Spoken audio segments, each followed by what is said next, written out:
ایک جوان تھا، مسجد میں آیا، لوگوں سے کہنے لگا روٹی کھلاؤ۔ کسی نے توجہ نہ کی۔ اس نے کہا میں رب رب بتانے والا ہوں، میری طرف دیکھو تو صحیح۔ کسی شخص نے خیال ہی نہ کیا۔ پھر اس نے کہا یار تھوڑا سوچو۔ نمازیوں سے کہا، اہل علاقہ سے کہا، انہوں نے کہا تیری طرح کے بڑے درویش دیکھیں۔ مسجد کے محراب میں وہ رب کریم کا بندہ انتقال کر گیا۔ جب فوت ہو گیا نا، لوگوں کا مزاج ہے، بیمار کو دوائی نہیں دیتے، جنازے پہ وقت پہ پہنچ جاتے۔ جب کوئی گر رہا ہوتا ہے تو سہارا کوئی نہیں دیتا، جب کوئی گر جاتا ہے، ٹانگ ٹوٹ جاتی ہے تو تیمارداری کو زمانہ پہنچ جاتا ہے۔ اور بزرگ، وہ نوجوان اللہ کا نیک بندہ مسجد کے محراب میں فوت ہو گیا۔ حضرت فضیل ابن عیاض کہتے ہیں امام صاحب نے اعلان کیا چندہ دو، کوئی لاوارث فوت ہو گیا، کفن دینا۔ چندہ اکٹھا ہوا، کفن خریدا، جنازہ پڑا، عشاء کے بعد دفن کر کے آئے۔ فجر کی نماز کے لیے جب امام اور مؤذن مسجد میں آئے تو چیخیں مارنے لگے، تڑپنے لگے، دور دور تک آوازیں پھیل گئی، دنیا دوڑی آئی۔ کیا ہوا؟ کہنے لگے وہ جو تم نے کفن پہنایا تھا وہ یہاں پڑا ہوا ہے، اور دیکھو کفن پہ تحریر لکھی ہے۔ تحریر کیا ہے؟ عرش کے مالک نے فرمایا میرے دوست نے روٹی مانگی، تم نے دی نہیں۔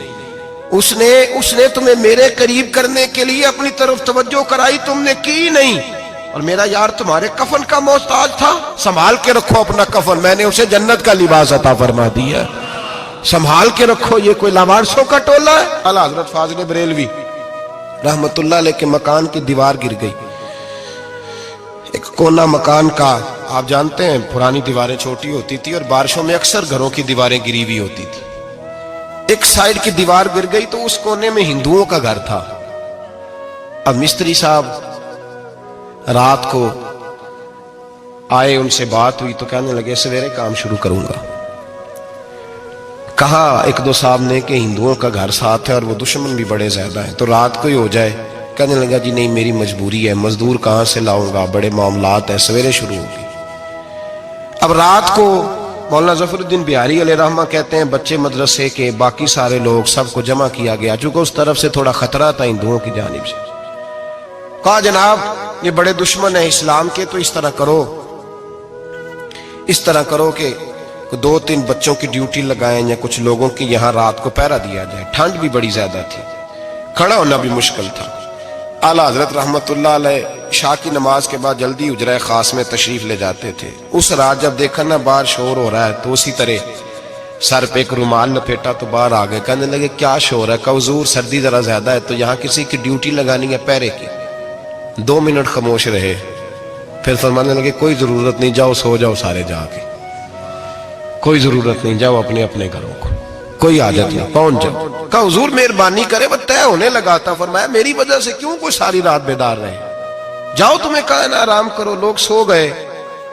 صبح فجر کی نماز پڑھ کے اعلیٰ حضرت رحمت اللہ تعالی علیہ جب سیڑھیاں اتر رہے تھے رضا مسجد کی، تو وہ جس ہندو کی جانب سے زیادہ خطرہ تھا وہ سیڑھیوں پہ بیٹھا تھا، مسجد کی سیڑھیوں پہ۔ سب لوگوں کی توجہ ہو گئی۔ کہنے لگا مولانا میں کلمہ پڑھنے آیا ہوں، مجھے کلمہ پڑھا کے مسلمان کر دیں، میں کلمہ پڑھنے آیا ہوں، مسلمان کریں۔ لوگوں کی توجہ، اعلیٰ فرمانے لگے نہیں ابھی تو انتظار کر، تھوڑی دیر کے اچھی طرح سوچ لے، جذباتی فیصلہ نہ کر کہ تو آ رہا ہے۔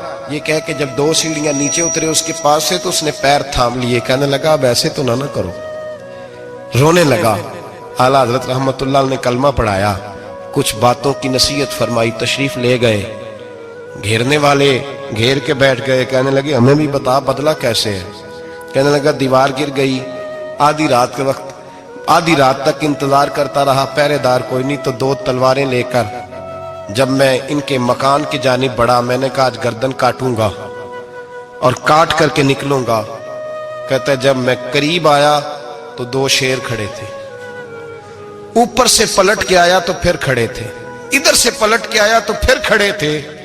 فرماتے ہیں میں 2 گھنٹے کے بعد آیا تو پھر پلٹ کے کھڑے تھے، میں پھر 1 گھنٹے کے بعد آیا، سحری کا وقت ہو گیا تو پھر پلٹ کے کھڑے تھے، اب میں ڈر کے بھاگا۔ کہتے ہیں فاضل بریلوی نے اپنی کھڑکی سے منہ باہر نکالا، کہنے لگے اور کتنا تجربہ کرے گا، مجھے تو لاوارث سمجھتا ہے، لاوارث ہوں میں، اور کتنا تجربہ کرے گا، بس کر مان جا۔ میں نے کہا حضور یہ کون ہے؟ مجھے بتائیے تو صحیح یہ کون ہے؟